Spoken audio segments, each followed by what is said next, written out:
देखो यार, अगर तुम लोग AEW के हार्डकोर फैन होने वाले गए, क्योंकि गाइज AEW के लास्ट वीक के डायनामाइट शो ने WWE स्मैकडाउन को व्यूअरशिप में हरा दिया है। AEW रेसलिंग के दो बड़े सुपरस्टार NJPW के फैक्शन हाउस ऑफ टॉर्चर को ज्वाइन कर चुके गए। CM पंक के WWE पर रिटर्न होने के बाद AEW के फैंस ने CM पंक के मर्चेंडाइज को जला दिया है। AEW कंपनी के वर्ल्ड चैंपियन MJF के इंजरी को लेकर बैक स्टेज से काफी बड़ी अपडेट आ रही है। तो गाइज वहीं AEW के कल होने वाले डायनामाइट शो के ऊपर हमें ओवरऑल क्या कुछ चीजें देखने को मिलेंगी, इसको लेकर हम इस वीडियो में डिटेल में बात करेंगे। तो गाइस चलिए बिना किसी देरी के शुरू करते हैं इस वीडियो को और बात करते हैं डायनामाइट और स्मैकडाउन के व्यूअरशिप की। अगर बात करें यहाँ पर डायनामाइट के व्यूअरशिप की, तो गाइस ये बात तो मैं आप लोग को ऑलरेडी बता चुका हूँ। लास्ट वीक यहाँ पर AEW के डायनामाइट शो को अमेरिका में करीबन 8,45,000 व्यूअरशिप मिली थी, जो AEW डायनामाइट की एक एवरेज व्यूअरशिप थी। बट गाइस यहीं WWE के सर्वाइवर सीरीज पे पर व्यू के पहले लास्ट वीक जब WWE ने उनका स्मैकडाउन शो किया,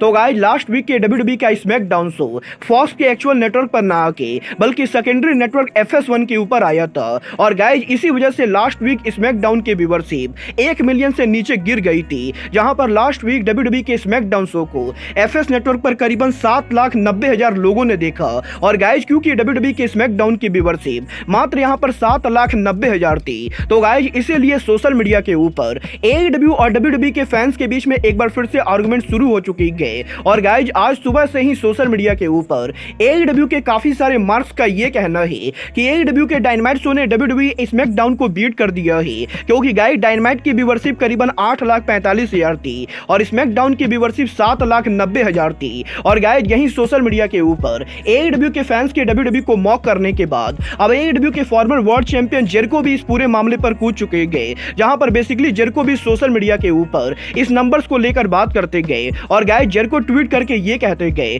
कि लोगों को लग रहा था कि स्काई यहां पर डाउन हो रहा है, बट गाइस यहां पर जेरिको को नहीं लगता है कि AEW कंपनी कहीं से भी डाउन हो रही है। और बेसिकली जेरिको भी सोशल मीडिया के ऊपर AEW डायनामाइट के व्यूअरशिप की स्मैकडाउन से ज्यादा होने की वजह से WWE को मॉक करने की कोशिश कर रहे थे। गाइस यहां पर मैं ना तो AEW का साइड ले रहा हूं और ना ही WWE को हेट कर रहा हूं, बट गाइस मैं एक बात आप लोग को क्लियर बताना चाहूंगा कि अमेरिका के अंदर AEW का डायनामाइट शो जिस नेटवर्क के ऊपर आता है वो नेटवर्क TBS नेटवर्क के है। और गाइस WWE का स्मैकडाउन रेगुलरली जिस नेटवर्क पर आता है वो नेटवर्क फॉक्स नेटवर्क है। और गाइस स्मैकडाउन FS1 पर नॉर्मली जब भी जाता है तो गाइस स्मैकडाउन की व्यूअरशिप 1 मिलियन से नीचे होती गए। बट गाइस इसके बावजूद भी सोशल मीडिया के ऊपर काफी सारे लोग इस चीज को लेकर डिबेट कर रहे गए कि FS1 और TBS नेटवर्क अमेरिका के अंदर बराबर घरों के अवेलेबल अंदर मौजूद है। अगर आप लोग को USA के टेलीविजन मार्केट के बारे में नहीं मालूम है तो मैं आप लोग को बता दूं, अमेरिका के अंदर ऐसे कई सारे टीवी चैनल है जो यहां पर नॉर्मली दूसरे चैनल के मुकाबले ज्यादा घरों में अवेलेबल होते गए,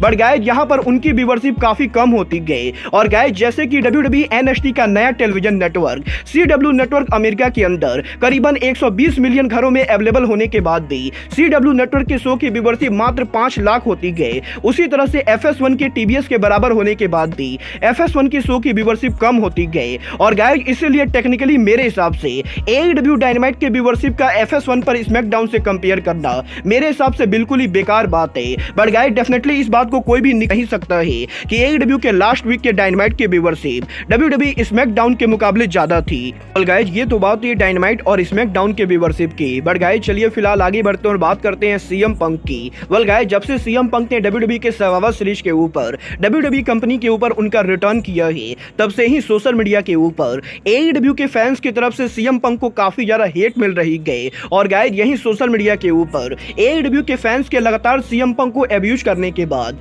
अब AEW के फैंस की तरफ से CM पंक को लेकर एक वीडियो सामने आ रहा है, जहां पर बेसिकली इस वीडियो के अंदर AEW के एक फैन के द्वारा CM पंक के मर्चेंडाइज को पेट्रोल डालकर जलाया जा रहा है। और गाइस इस वीडियो के अंदर आप क्लियर देख सकते हो कि यहां पर किसी रेसलिंग फैन के द्वारा CM पंक के मर्चेंडाइज को जलाया जा रहा है। और गाइस ये कहना बिल्कुल भी गलत नहीं होगा कि CM पंक के AEW को लीव करके WWE को ज्वाइन करने की वजह से AEW के मार्क्स को ये बात बिल्कुल भी बढ़िया नहीं लगी गई। और गाइस जहां कल तक WWE के फैंस CM पंक को मॉक करते थे, वहीं आज AEW के फैंस CM पंक को हेट करते गए। गाइस अब ये तो आने वाला टाइम बताएगा कि AEW के फैंस CM पंक को हेट कब तक करते गए। बट गाइस चल आगे बढ़ते और बात करते हैं AEW की tag team superstar the gates of agony की। गाइस ये बात तो मैं आप लोगों को ऑलरेडी बता चुका हूँ। इस समय गेट्स ऑफ एगोनी NJPW के वर्ल्ड टैग लीग के अंदर कंपीट कर रहे गए। और गाइस यही एनजेपीडब्ल्यू के आज लेटेस्ट इवेंट के ऊपर गेट्स ऑफ एग्नी यहाँ पर एनजेपीडब्ल्यू के faction the House of Torture को फेस करते गए,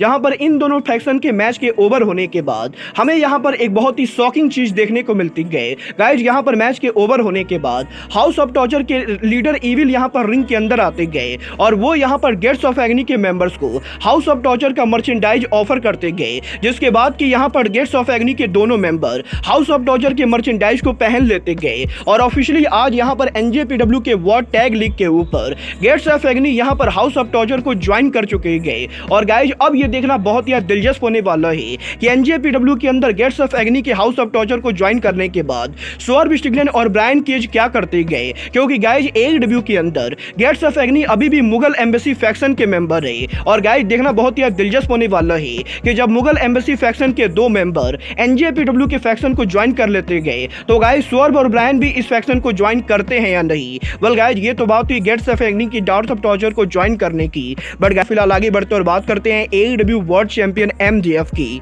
अगर बात करें यहाँ पर एमजेएफ की तो गाइज ये बात तो मैं आप लोगों को ऑलरेडी बता चुका हूँ। एडब्ल्यू के फुल गियर पर एमजेएफ और जे वाइट के हुए मैच के बाद इस समय एडब्ल्यू वर्ल्ड चैंपियन एमजेएफ इंजर्ड चल रहे गए और गाइज एमजेएफ के इसी इंजरी की वजह से एडब्ल्यू के वर्ल्ड इंड पेपर व्यू के ऊपर एमजेएफ और समोआ जो कि वर्ल्ड टाइटल मैच से पहले एमजेएफ एडब्ल्यू के अंदर कोई भी मैच रेसल नहीं करने वाले गए। बट गाइज यही अब एमजेएफ के इस इंजरी को लेकर बैक स्टेज से बहुत ही बुरी खबर आ रही गए। वेल गाइज इस हफ्ते रेसलिंग ने कंफर्म किया है कि इस समय एमजेएफ यहां पर टॉर्न लेबर इंजरी से गुजर रहे गए और गाइस करंटली एडब्ल्यू और एमजेएफ ये प्लान कर रहे गए कि एमजेएफ यहां पर एडब्ल्यू के अंदर वर्ल्ड इंड पेपर व्यू तक एडब्ल्यू के अंदर कोई भी मैच रेसल नहीं करेंगे, जिससे कि एमजेएफ की ये इंजरी ज्यादा सीरियस ना हो। और गाइस एमजेएफ करंटली ये प्लान कर रहे गए कि वो उनकी इस इंजरी को लेकर किसी तरह की सर्जरी को अवॉइड करेंगे और वो एडब्ल्यू के वर्ल्ड इंड पेपर व्यू के ऊपर समोआ जो को वर्ल्ड चैंपियनशिप मैच में कन्फीट करेंगे। बट गाइस अगर यहाँ पर एमजेएफ की ये इंजरी ज्यादा सीरियस होती गई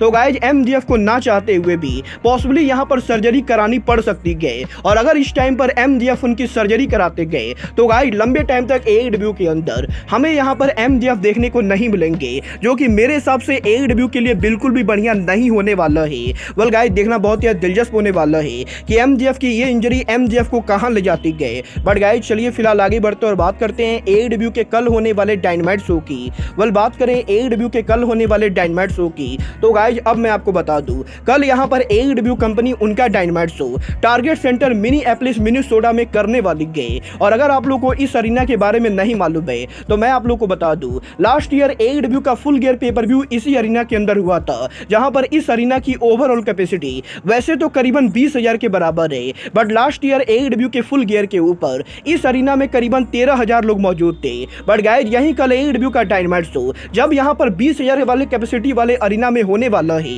तो गाइज एडब्ल्यू के डायनामाइट की ओवरऑल कैपेसिटी एडब्ल्यू कंपनी ने मात्र यहां पर 4394 रखी गई, जहां पर एडब्ल्यू के कल वाले डायनामाइट शो के ऊपर एडब्ल्यू कंपनी के 4969 टिकट में से एडब्ल्यू कंपनी अभी तक मात्र यहां पर 4400 टिकट सोल्ड आउट कर पाई गए और अब भी एडब्ल्यू के कल वाले डायनामाइट शो के ऊपर एडब्ल्यू को करीबन 500 टिकट सोल्ड आउट करना बाकी गए, जो कि मेरे हिसाब से पॉसिबली सोल्ड आउट हो सकता है। बट गाइज एडब्ल्यू का अगर कल का डायनामाइट पूरा सोल्ड आउट भी हो जाता है तब भी यहां पर एडब्ल्यू के कल के डायनामाइट शो के ऊपर अरीना की करीबन 75% कैपेसिटी खाली होने वाली गए। और कल यहां पर एक बार फिर से एडब्ल्यू के डायनामाइट शो के ऊपर एक तरफ का अरीना बिल्कुल ही खाली होने वाला है, जो कि एडब्ल्यू के टेलीविजन पर काफी देखने में बेकार लगेगा। वेल गाइज ये तो बात ही एडब्ल्यू डायनामाइट के टिकट सेल की। बट गाइज जहां तक बात रही कल के डायनामाइट के मैचेज और सेगमेंट की तो गाइज अब मैं आपको बता दूं कल यहां पर एडब्ल्यू के डायनामाइट शो के ऊपर एडब्ल्यू का continental classic tournament kick off होने वाला है, जहां पर कल एडब्ल्यू के डायनामाइट शो के ऊपर इस टूर्नामेंट में हमें यहां पर स्विच ब्लेड जे वाइट एक्शन में देखने को मिलेंगे, जो कल एडब्ल्यू के डायनामाइट शो के ऊपर स्वर्व स्टिगलैंड को टूर्नामेंट में फेस करेंगे। तो गाइज वहीं कल एडब्ल्यू के डायनामाइट शो के ऊपर मार्क बिस्को भी टूर्नामेंट के अंदर एक्शन में होने वाले गए, जो एल ब्लेन को रूस को फेस करने वाले गए। और इसके बाद एडब्ल्यू के डायनामाइट शो के ऊपर कल यहां पर एडब्ल्यू के TNT champion Christian Cage appear होंगे, जो बेसिकली एडम कोपलैंड के चैलेंज का रिस्पॉन्स करेंगे। बट गाइज इसके बाद डायनामाइट के मेन इवेंट के ऊपर हमें यहाँ पर जॉन मॉक्सली एक्शन में देखने को मिलेंगे, जो यहाँ पर कॉन्टिनेंटल क्लासिक टूर्नामेंट के अंदर जे लीथल को फेस करने वाले गए। और गाइज मॉक्सली के इस मैच के अंदर ब्रायन डेनिसन कमेंट्री टेबल पर मौजूद रहने वाले गए। वेल गाइज देखना बहुत ही दिलचस्प होने वाला है कि कल के डायनामाइट पर मैचेस के अलावा एडब्ल्यू वर्ल्ड चैंपियन एमजेएफ क्या करते गए, और गाइज ओवरऑल कल के डायनामाइट शो के ऊपर हमें यहाँ पर क्या कुछ चीजें देखने को मिलती गए। बट गाइज फिलहाल के लिए आज के इस वीडियो में बस इतना ही। मैं मिलता हूँ आपसे अपने अगले वीडियो में। बट गाइज तब तक के लिए goodbye, good night and bang.